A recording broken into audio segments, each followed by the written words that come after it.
What's Going On Seville was made possible by the donations and services provided by Charlottesville Area Community Foundation, Community Endowment, Hollywood Theater Lab, Lighthouse Studio. There's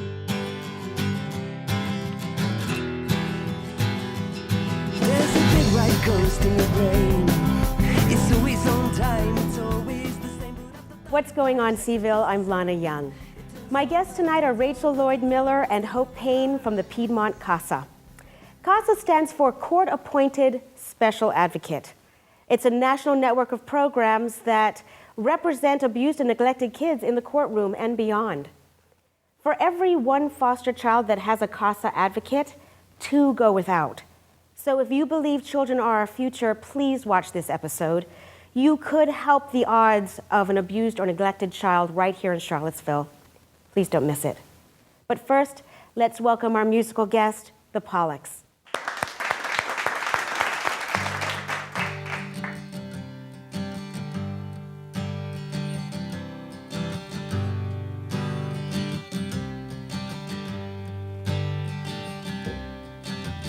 My soul was sold, I was a mess. Happiness looked like a thread. Into the ditch I did slip. You blew my words back in. My paper thin skin fell in love with itself. And the rest I sent to hell. And I swore not to regret. I swore not to regret. I swore not to regret. My sun had set, I was a wreck. A lonesome valley crossed my chest. Deep into death, my hell slipped. Now the troubles that I've known, they're just smoke rings that I've blown. I've turned my back on death, and I swore not to regret. I'd use all of my powers to hold back the shadows and burn for that girl with the cinnamon hair.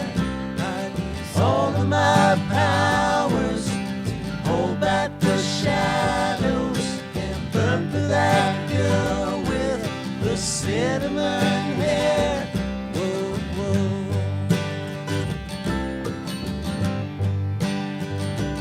Whoa, whoa, whoa, whoa. When I was young, nobody told me how to be lonely. It's hard to move on when you can't forget what's waiting up ahead. And I use all of my powers to hold back the shadows and burn for that girl with the cinnamon hair. And I use all of my powers to hold back the shadows and burn for that girl with the cinnamon hair. Whoa, whoa.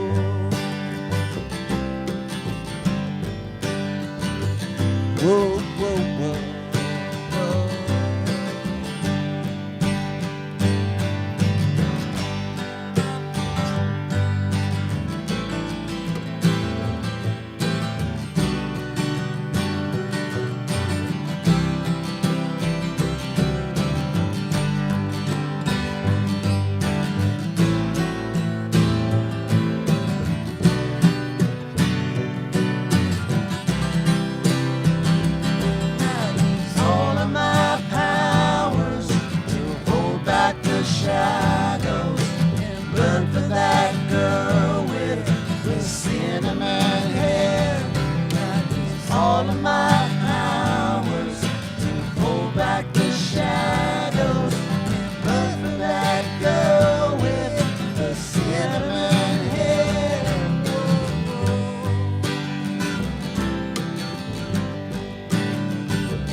Jason Pollock of the Pollocks, and we have 1/3 of the Pollocks here tonight, right? Yes. So we have Jason, we have Thomas Gunn, who's been with us before. Welcome back, Thomas. Thank you. And Michael Clem on the bass.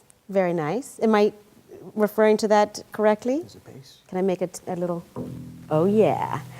Your strings together just sound so beautiful. You guys play so well together. It's really a pleasure to watch live, and you know, I'm sure you'll be great on TV, but you have to watch them live. And speaking of that, tell me a little bit about where you're going to be playing, where people can find you, albums, online stuff. The next time we'll be playing, we play at Maya every third Friday of each month. Okay. We'll be playing in Batesville on the 2nd of February at the Plank Road Exchange with the full band, hopefully. Everyone will be there. You can go to the pollocksmusic.com to check out our music and fun buy pictures things and fun and pictures. a blog. Oh yeah, everything. Yeah. And we're actually in the studio right now working on probably 3 records worth of material. So Oh, we're really wow. busy. Yeah. You're busy. Yeah. So when was the last album that came out? Just recently, a few months ago, we just put out a record called Life of the Stars. Nice. And yeah, we did it at the Plank Road Exchange. It was really good. That's fabulous. So tell me who we're missing here so we can pay them a little homage. So we're missing Mary Lynn, who sings and plays tambourine. Excellent. And we're missing Bob Hollub, who plays keyboards, piano. And we're missing our drummer. He's really missing. He's missing a leg. Oh, dear. Well, kind of. He broke his leg. Doesn't, so oh, okay. Nathan West, He needs yeah. that to be a drummer, doesn't Yeah. he? Yeah. little Well, and we hope that he gets better soon, but you guys did a great job representing the band as a whole. Thank you. So Thanks for having awesome. us. Where did you get some of your inspiration for your songwriting? I love the lyrics. The song that we just heard was called Cinnamon Hair. Mm-hmm. Yeah. I love that. Is Yeah. it a love song? Well, Is it yeah, it's a being saved song. So someone being saved by love or the person the song is about. So yeah, it's both. Yeah. The Loved lyrics, it. the person's in a bad place and they're saved by the girl with the cinnamon hair. So Thank God for the girl with the yeah, cinnamon thank God hair. for those girls. We could all use one of those once in a while, couldn't we? Right now. So you're going to take us out, though. Will you stick around and take us out at the end of the show? Absolutely. What's the song that you'll take us out with? Tombstones. Tombstones. I'm looking forward to hearing that one. Will we have a little bit of toe tapping and head bobbing with a song called Tombstones. Tombstones? I'm thinking yes. I'm thinking yes. Can we have a little harmony right now? Tombstones! And on that note, up next, the Piedmont CASA. Stay tuned. Welcome to the show, ladies. Thank you for having us. You're welcome. So we have Rachel Lloyd Miller, who is the interim president, and Hope Payne, who is the program director. Thank you so much for coming, because I know you ladies are very busy, but this is a very special issue in my heart. So we know that CASA stands for Court Appointed Special Advocate. But tell me what CASA's mission is. CASA's mission is to ensure that every abused and neglected child has a voice in court and has the opportunity to ultimately be in a safe, permanent, and nurturing home. All right, well, this is a good place to ask this question. Who decides that? How do we get from the dangerous place where the child starts to being under the care of a court-appointed advocate? Children come to our program because they're referred by the Juvenile Domestic and Relations Court. So if a child is in a situation where they're unsafe, usually someone will make a call to the Department of Social Services, and then the Department of Social Services will do an investigation and then determine if they're going to file a petition before juvenile court. And then once that petition is filed, then the clerk's office will call us, and then we go to the hearing and get involved. Is that the first time that you'd meet the child? It can be, but oftentimes we don't see the child at that first hearing. And in most cases, the CASA supervisor attends that hearing and may never actually see the child. It's the CASA volunteer that actually goes and sees the child in the home. So the CASA supervisor will go to the initial hearing and gather information, and then the staff at Piedmont CASA will meet and discuss the case and choose a volunteer from our list of volunteers to accept the case. And then the CASA supervisor will call that volunteer and have them come in and talk about the case. And once they accept the case, they then go out and visit the child. Wow. So it already blows my mind that we're talking about volunteers in something like this. Right. So how does that begin? Say I come to CASA and say I'm interested in being a volunteer. Do I have to be from a special background, or? No, there's no. What happens after that? Do I get training? Well, what happens is we ask you to fill out an application and come in for an interview. And so you'll meet with us to interview, and we'll talk about what your objectives are, and if from the interview we determine that you are a good match for the program and you determine that you think this is something you want to do, we'll invite you to training. And then the training is 32 hours long, and throughout that process, it gives a volunteer an opportunity to assess whether this is a good volunteer experience, something they want to do. And if they complete the training, we also complete background checks. We do a driving check, a CPS check, which is Child Protective Service check. They are also required to be fingerprinted. And part of the training requires them to do 2 hours of court observation. And if that's all completed, we ask that the judge induct them to become volunteers, and at that point they can take cases. It's an incredibly, I mean, you said it, it is an incredibly amazing thing that every single year volunteers step up to do a job that is tremendously hard and emotional and serious and requires a lot of skills that, you know, your regular job would require you to do. And people just keep coming. They're motivated and inspired to help kids. It's amazing. That's amazing. So how many would you say you have right now at CASA? How many volunteers? Yes, how many volunteers? We have about 110 who are in the program, and there are probably 95 who are currently assigned to children. Oh, wonderful. And so the children that need volunteers and advocates have them right now, or you can always use... We can always use more, and right. Hope can address probably what the state of our wait list is right now of children. Right now, we have a board full of cases that are in the process of being assigned. Either we're waiting on an order to be signed by the judge, and we have a volunteer waiting to take the case, or there are probably about six of those cases on the board where we don't have a volunteer at this time ready to take the case, either because we're waiting for a current volunteer to get dismissed from a case so they can take another one, or I guess that's pretty much it, because we've assigned, I think, about all the volunteers that we recently trained. We recently trained 23, and we've just about assigned them all. Do you find that kids fall through the cracks at all, or do you do everything you can for that not to happen? I mean, how do you avoid that when you don't have enough volunteers? What happens to those children? It's a great question. Yeah, that is a great question. We try not to have it happen. Yeah. We try to assign every single case that is referred to us. Sometimes a case will come to us that is actually not an appropriate referral for us. The allegations are not substantiated, or for whatever reason it's dropped in court, and therefore we drop it off of our list. It is not the norm that we deny a kid purely because of the fact that we don't have a volunteer. But it does sometimes happen that they sit on our wait list for a month or two. Right.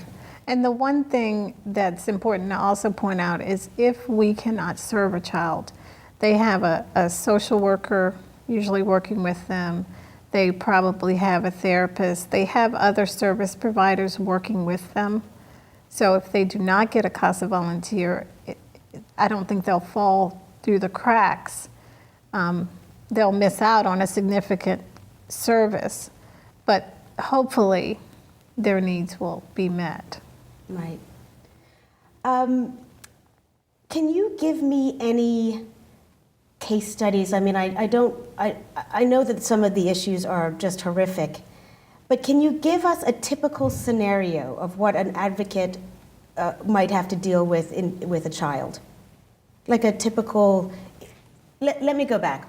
About how many hours a week or a month does a advocate work with a child? What is the time commitment for a volunteer? We ask that they have 15 to 20 hours a month to devote to their case. And there's some months where they only need to work 5 hours. But then there are some months where they may work 25 hours. But we ask that they, delegate, set aside at least 15 hours a month to work on a case. Okay, so 15 to 20 hours a month, which really isn't that much in the whole scheme Right. of things. What does that month typically look like, and how long might the commitment go? For half a year, a year? The commitment might go for, it could be a half a year, a year and a half.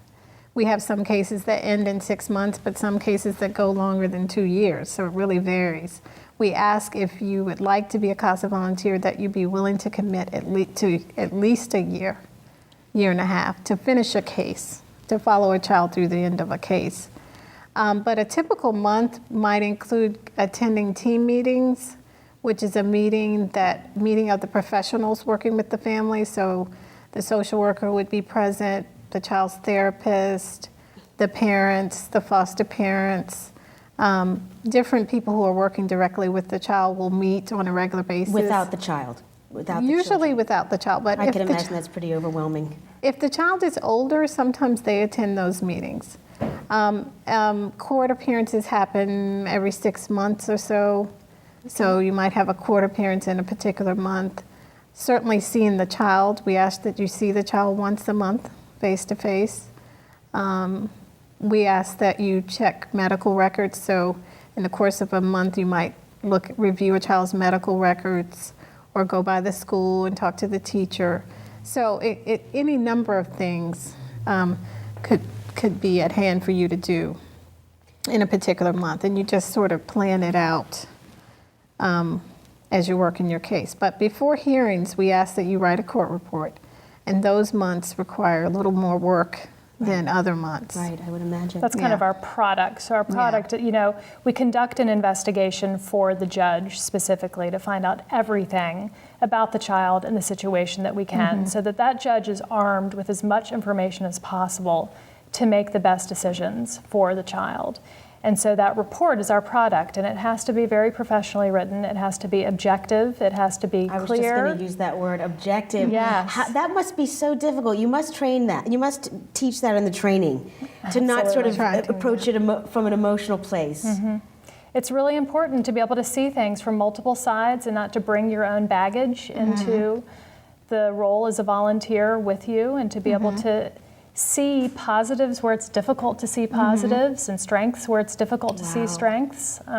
We do make recommendations to the judge based on what we have seen and observed, but ultimately, of course, the judge is the one to make the decision. That's really spectacular.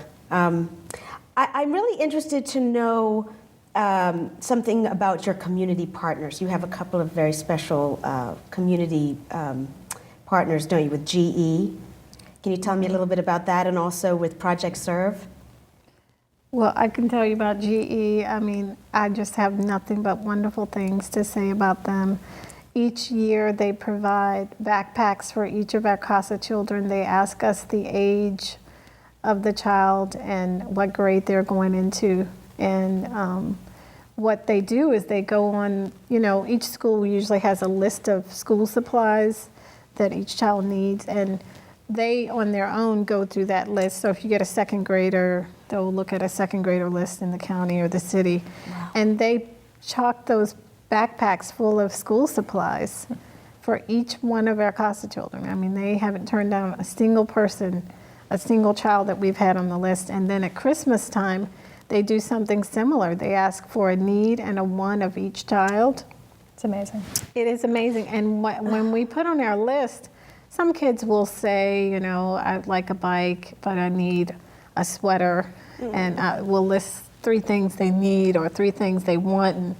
And GE's, what they've been doing is they tell the person who picks this child, you can get all the gifts that they've asked for or one of the gifts.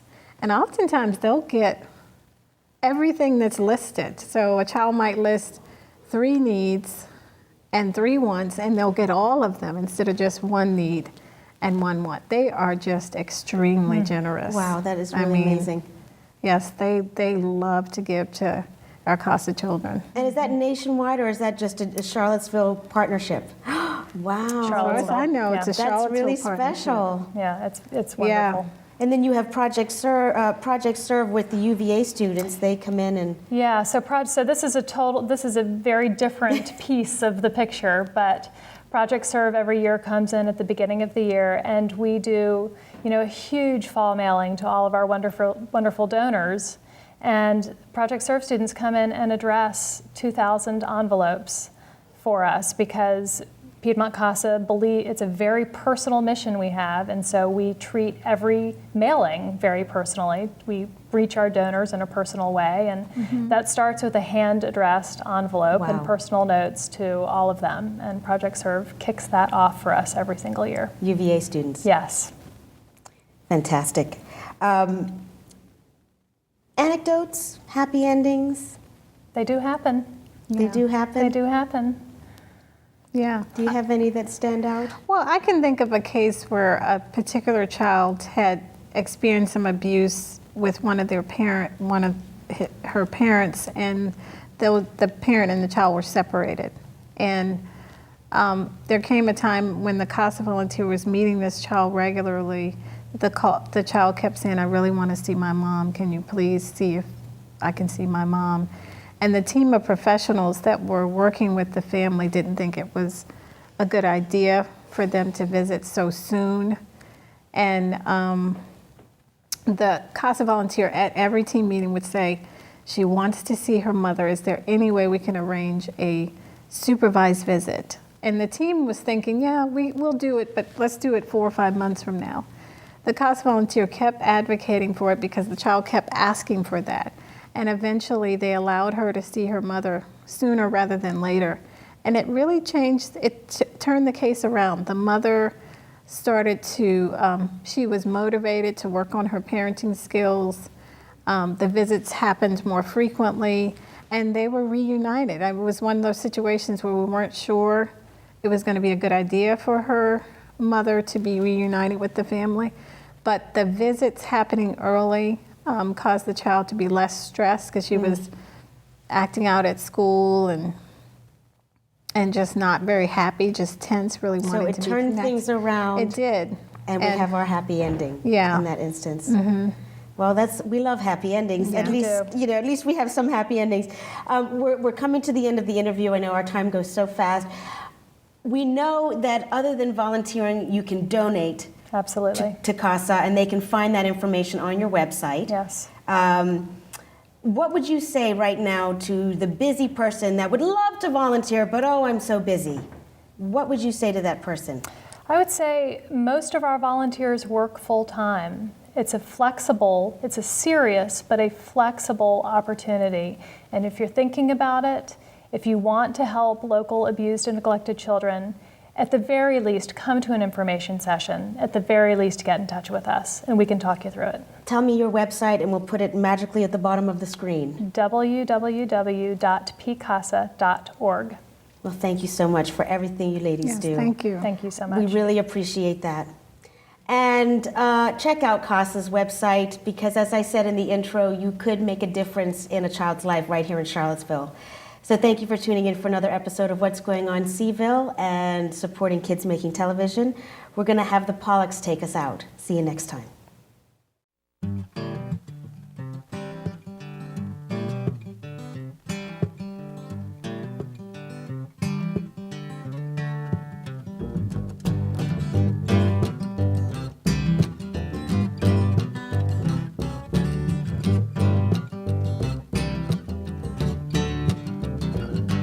Another tombstone, another lesson learned, another tombstone, another bridge I burn, another tombstone. Everywhere I turn, I see tombstones. I see tombstones in the dead of night, tombstones instead of delight. I got tombstones flowing through my veins, I got tombstones blowing out the back of my brains. Tombstones, tombstones. tombstones.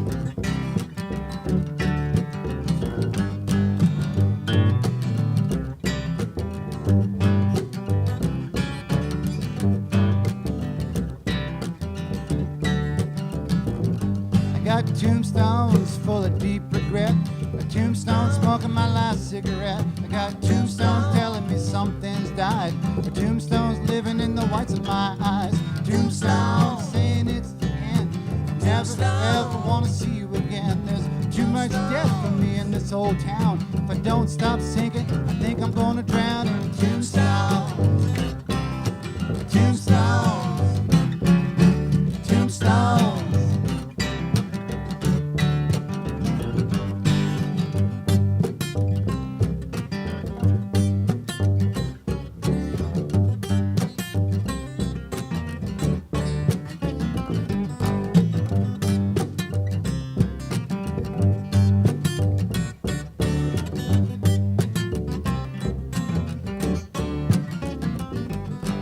Tombstones instead of tears. The jumps around in buckets of beer. They go boom, boom, you're in a world of trouble.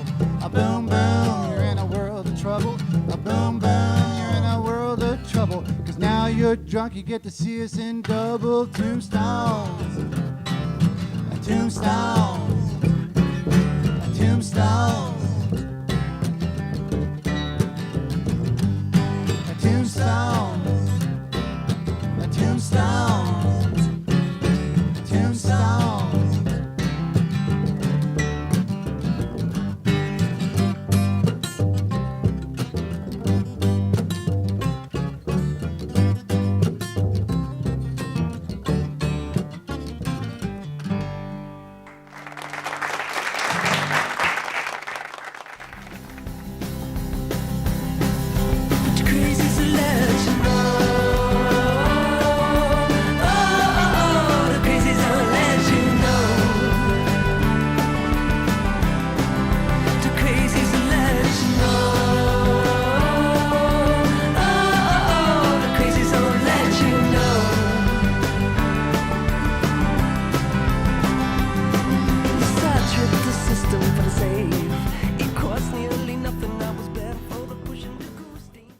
What's Going on Seaville was made possible by the donations and services provided by Charlottesville Area Community Foundation, Community Endowment, Hollywood Theater Lab, Lighthouse Studio,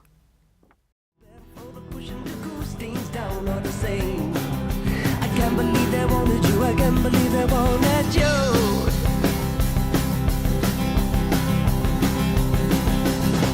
Rabbit, rabbit, said the lady to the same. Oh, has she grown up? I see that she grown up. But it's the chip that don't save. Smash the pretty penny, but the pretty penny just won't save. But you're crazy, so let you know.